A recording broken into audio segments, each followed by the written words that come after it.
perfecto. Pues yo agradezco tantísimo esta invitación a Franklin, Rodolfo, a todos los organizadores. Para mí siempre es un placer poder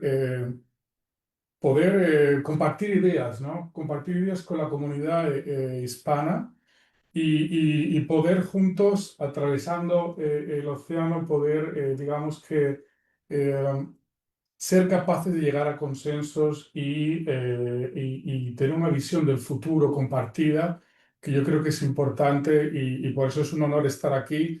Y bueno, escuchando a Franklin, como siempre, fantástico, muy práctico, muy además extenso, tocando todas las tecnologías. Yo quisiera hacer un discurso un poco más, ¿cómo lo puedo decir?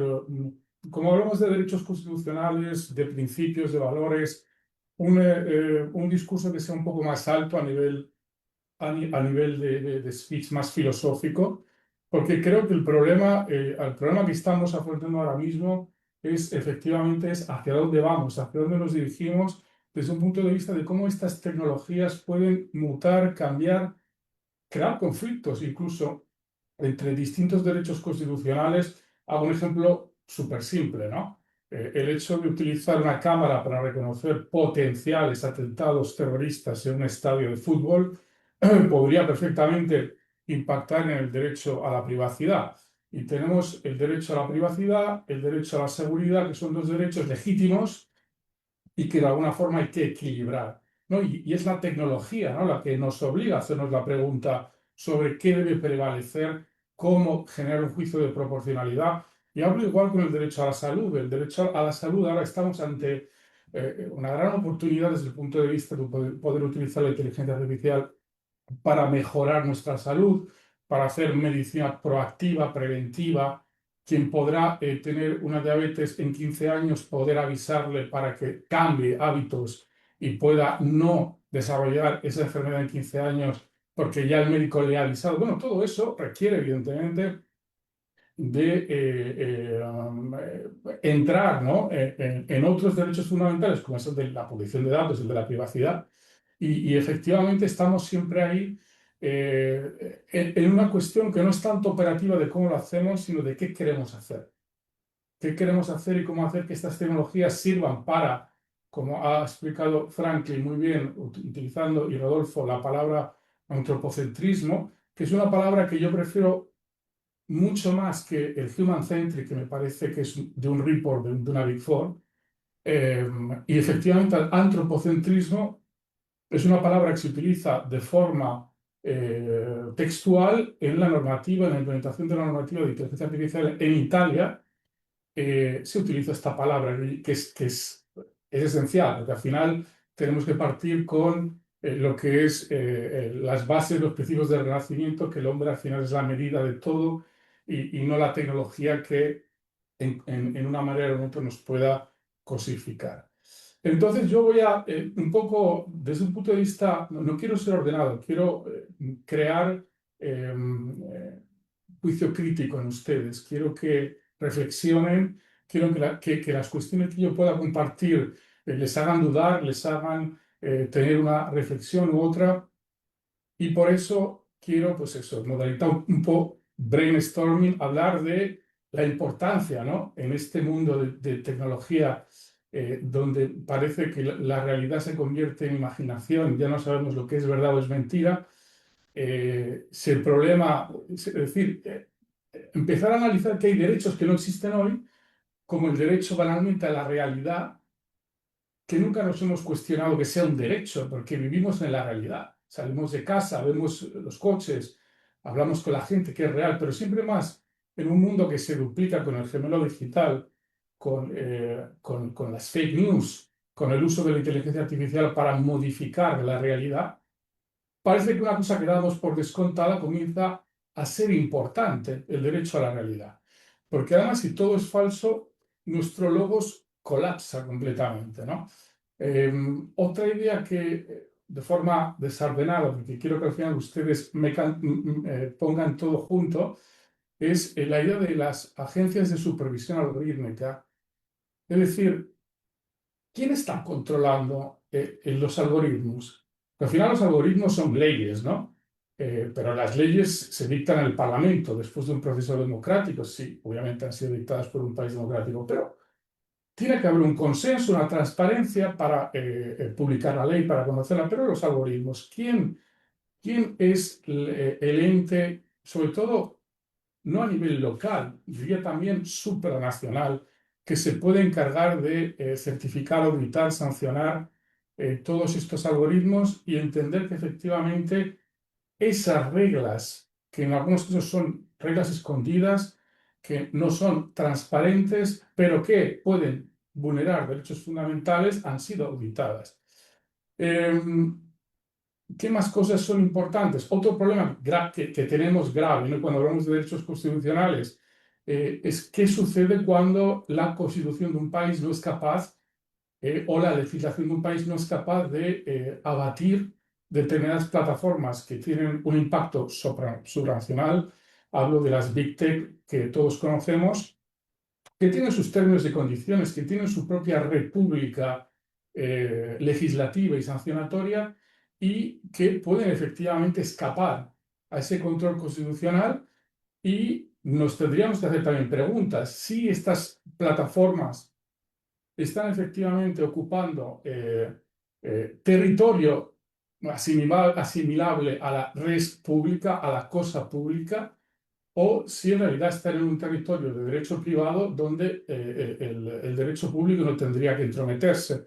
Pero evidentemente son plataformas que muchas de ellas el Producto Interior Bruto supera en mucho la economía de muchos países. Con lo cual, si hablamos de tener una Grundnorm, de un sistema constitucional que sirva de paraguas, lo primero que nos tenemos que preguntar ¿es eficaz?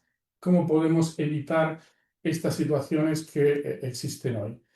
Luego, el tema de la explicabilidad. Lo comentaba Franklin y es parte de la normativa de inteligencia artificial europea. Y tiene sentido, porque cuando hay una sentencia, evidentemente la sentencia tiene que ser clara y explicable. La persona que lee la sentencia tiene que entender por qué y tiene que ser capaz de recurrir a esa sentencia sobre la base de la racionalidad.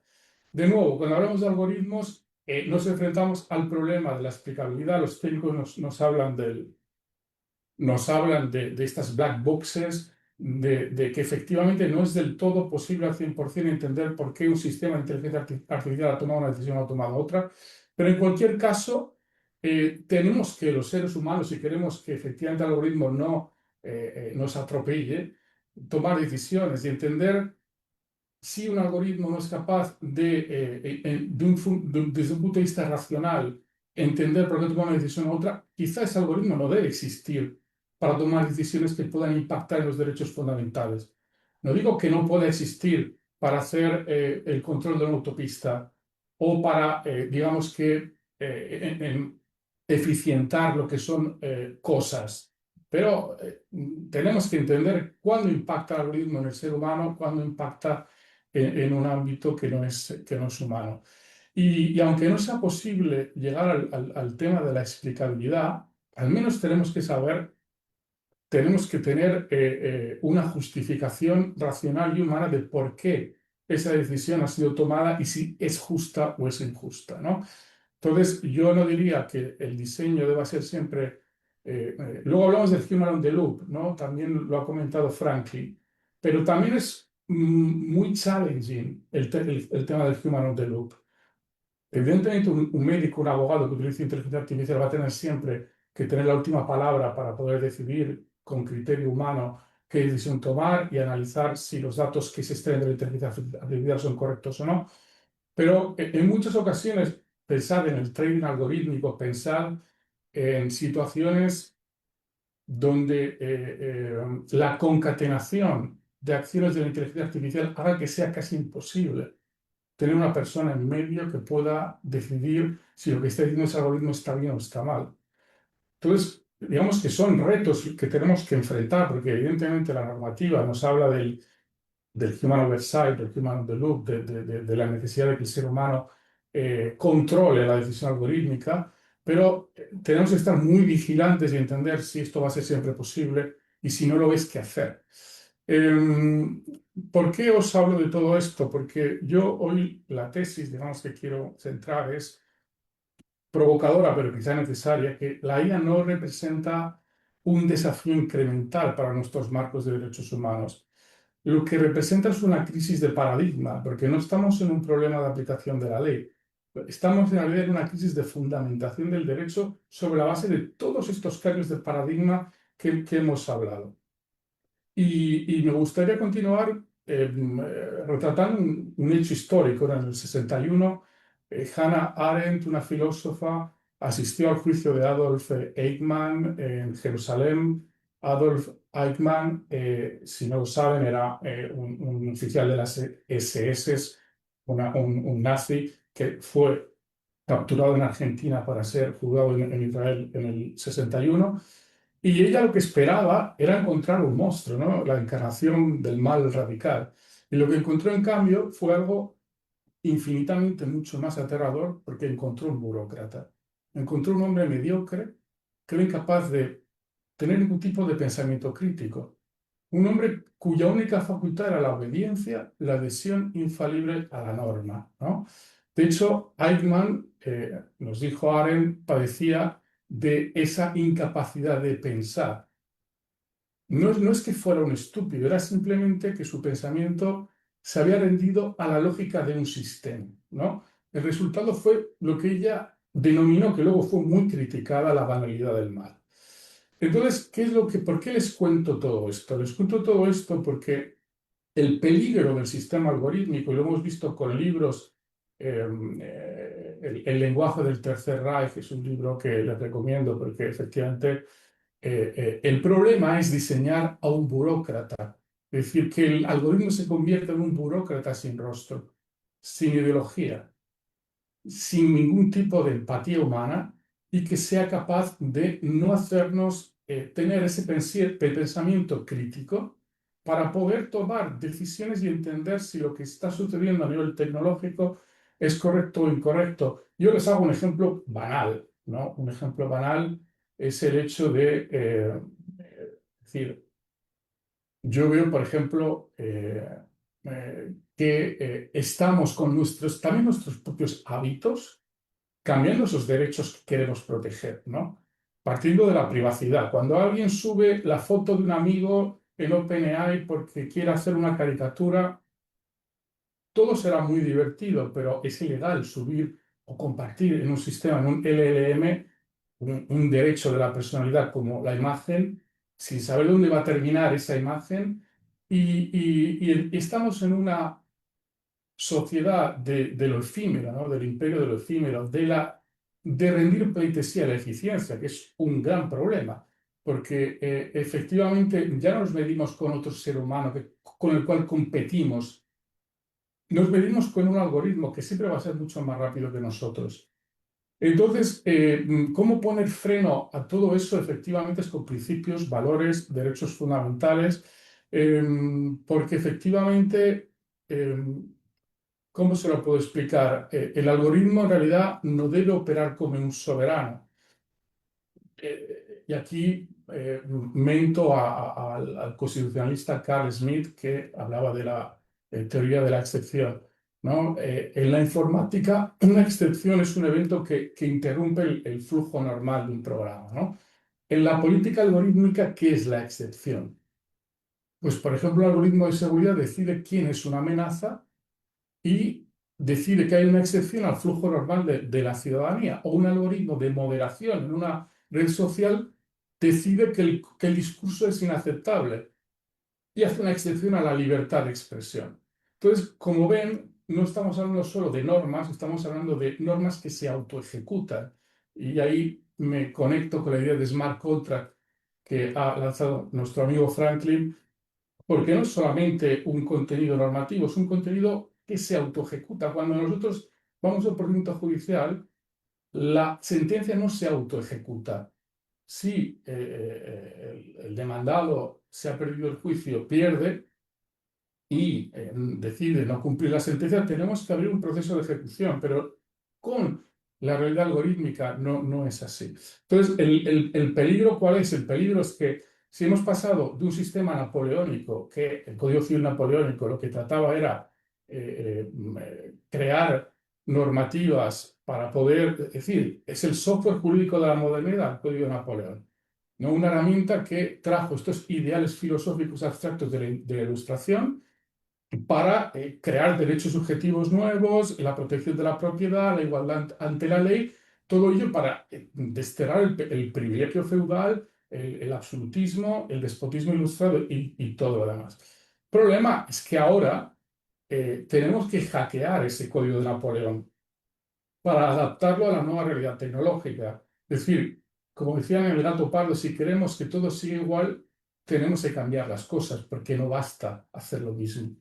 Y es ahí donde tenemos que realmente entender cómo evitar que se produzca esta concentración de poder, ¿no? Donde las plataformas digitales tienen el poder legislativo porque tienen los términos y condiciones de servicio que son contratos de adhesión no negociados. Ejercen el poder ejecutivo porque tienen algoritmos de moderación y los pueden programar ellos. Y ejercen el poder judicial porque al final también deciden en sus propias plataformas qué es legítimo y qué no es legítimo y lo aplican. Y es ahí donde tenemos un poco que hacernos la pregunta, porque todo el sistema jurídico de derechos constitucionales parte de una ratio kantiana, que es el hecho de que el ser humano tenga el arbitrio y la libertad de decidir. Desde el momento en que el algoritmo en una forma o de otra, nos impide tener esa ratio decidendi, se crea realmente un problema. Y desde el momento en que el sistema, digamos, que no nos permite defender esos derechos, se crea un problema porque al final no somos, o sea, el ser humano ya deja de ser un fin en sí mismo y se trata de un medio que usa la tecnología para un fin de la tecnología. Con lo cual, con esto quería simplemente hacerles entender del peligro, ya lo dice Harari, otro filósofo y político israelita, el peligro de la datificación, el tener que estar todos muy atentos para poder evolucionar y concretar las normas de derecho constitucional, que al final es la base de la ejecución práctica de la conservación de los derechos. Y